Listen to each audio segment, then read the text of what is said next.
hrozně rádi, že jste se přišli podívat na dnešní vernisáž. Stejně tak jsem hrozně rád, že přijali pozvání na vystavování Hynek Puka, a kterého bych pozval mezi nás tady.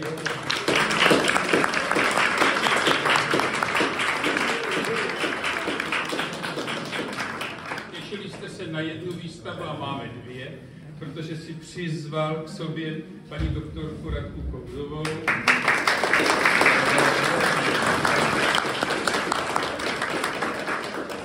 která s ním bude tady spolu vystavovat. Pak tady máme doprovod, ale to je... A o to já se klidně postarám, protože pan Frélik nám nechal volnou ruku, věřil mi ve všem a já jsem poptala skvělého saxofonistu Arnošta Doskočila, který ho tady vítám.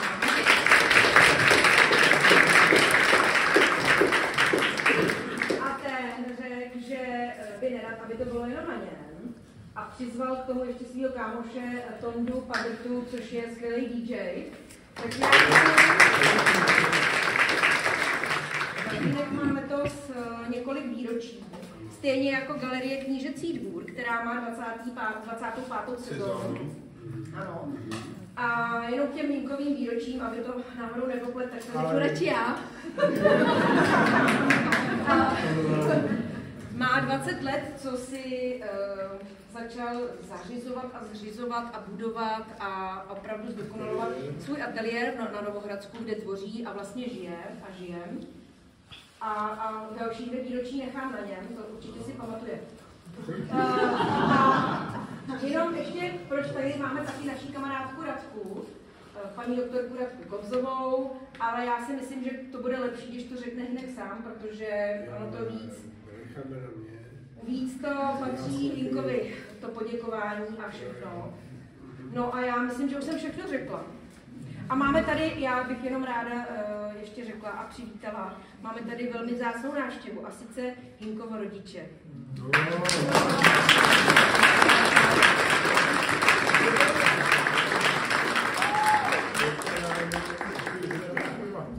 To musí říct ty. A já předám slovo, jestli můžu Hinkovi. A si toho víme. Takže já začnu tak, že výstavu jsem nazval Děkuji proto, že děkuji za to všechno, co jsem já mohl prožít a jaký žiju život, a za to já chci poděkovat především své manželce, s kterou žiju a která se o mě stará a všechno nebo stará. No, tak. To zatím ještě ne, no. Ale v tom je řečeno všechno. Jo, no, že to tak spolu všechno táhneme a do dvou se to lépe táhne, známe. Takže to potom to je hlavní poděkování. Děkuji svým rodičům, děkuji Frélikovi samozřejmě, i můžeme tady vystavovat, a děkuji Milanovi, který je doktor. Který je manžel Radky. To je manžel Radky, jo, a Radka, ano. A takže Milan je ten, který mě zachránil, a Radka se o mě stará, jako stará po té práci. To je jedno.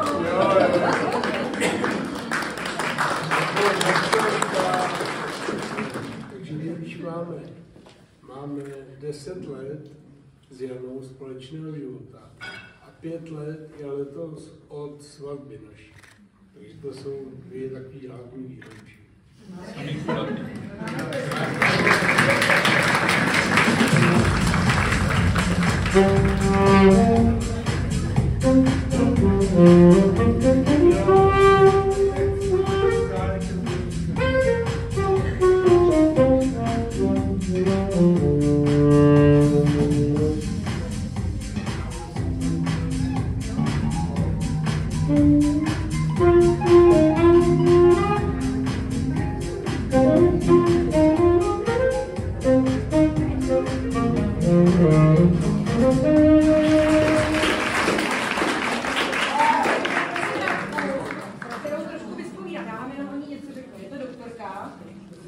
Ale jaká? Každý den se dívá dobrovolně lidem tak takzvaně do zadku, tak jsme si právě řekli, že by se taky mohla trošku dívat někam jinam, anebo lidem třeba do očí, že jo, v rámci výstavy, vernisáže. Proto jsme si taky řekli, že by se jí to určitě mohlo taky líbit. A poprosím Radku, jestli nám představí, co tady dneska uvidíme z jejich věcí.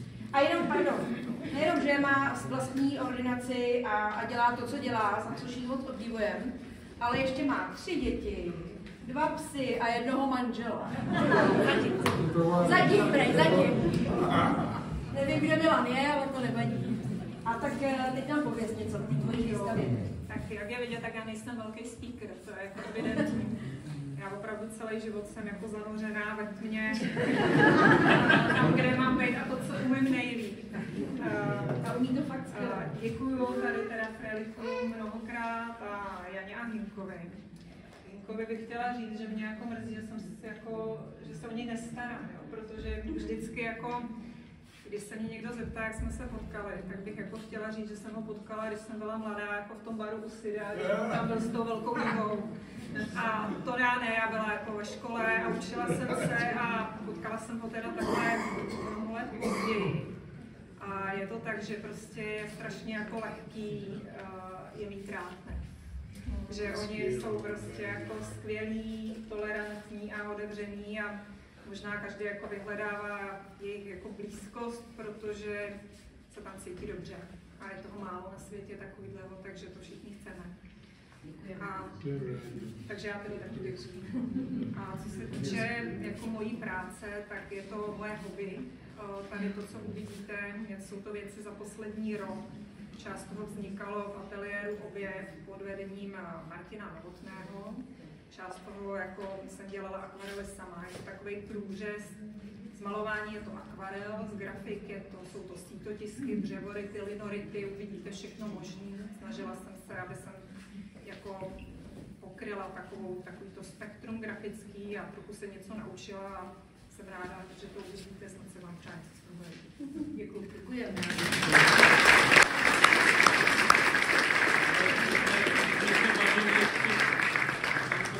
Mě by zajímala ta cestička vaše od doktorské práce, nebo kdy v tom okamžiku vaší praxe nastal okamžik, kdy jste začala tvořit ještě, nebo? Já jsem asi jako tvořila trošku jako něco vždycky, jako že mi nestačilo jako to jenom jako to běžné. Takže vlastně, když byla doba covidová, tak jsem začala plést čepice z alpaky a prodávala jsem to v Play Store a mám svoji značku Alpenzo a tak. A jako pomáhalo mi to, protože jsem měla nemocní rodiče a tak, takže i v tom jako to bylo takový v té době hektický. A na to malování teď bych řekla, že jako víc času a jako teď mě těšilo to, jak jsem měla to vedení, že jsem se dokázala trochu dokonalit a to mě motivovalo. Jakože se i mě to třeba něco z toho, co dělám, že já jsem si na to vždycky vyhodím. Takže to začalo až opravdu v 19. roce kolem covidu? Jo, začalo takhle vlastně, než jsem vůbec vystudovaná, ani jsem to nedělala. To nevadí. I tak je to pěkný, ne? To všichni uvidíte. A já ještě jednou moc rád se děkuju za to, že na to kejvla, že je tady s náma. A chtěla bych jenom zmínit, že Hinek každý rok se snaží taky dělat nějakou jako dobrou věc, nejenom prodávat obrazy, ale i podle toho, co usoudí, že je pro něj jako dobrý, že tam opravdu chce pomoct, tak vždycky na nějakou charitu věnuje obraz, který se následně vydraží a pak ty peníze jdou na charitu. Já si dovolím jenom říct, že vlastně letos věnoval obraz do péče, sociální péče, je to o staré a nemocné lidi, Archa Borovany. Máme tady paní zakladatelku Archy, ředitelku, a já vás tím nechci zdržovat, ale jenom jsem to chtěla říct. A vlastně obraz už je v online dražbě a zbývají poslední 2 dny, kdy můžete klidně ještě přihodit. Je to na dobrovod.cz, kdo byste chtěl. A to si myslím, že je asi vše. Takže na úspěšnou výstavu vás obou, na další krásnou tvorbu do budoucna. A na další roky tohle úžasný galerie. No to Krásný prostor. Děkuji. Na vás. Na vás. Děkujeme.